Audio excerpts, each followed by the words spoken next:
Wanding may be one of the most beautiful effects I've ever seen.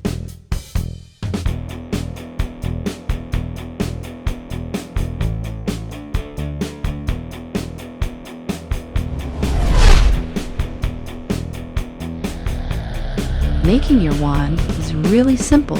All you need is a lightweight wand, find the exact center, and drill a hole 3/8 of an inch above center. From there, setup is simple. Just take the loop of thread and loop it over your center finger, just like here. If you have trouble finding invisible thread, you can always get it from me.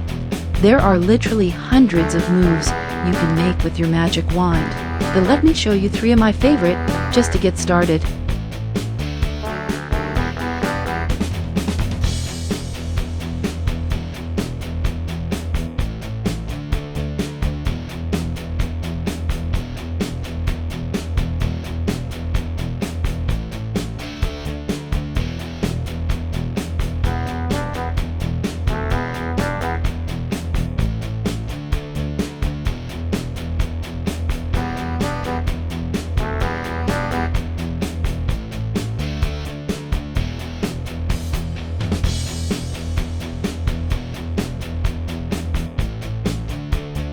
Hey, this was my first video. I hope you liked it. Like and subscribe, and let's do more magic together.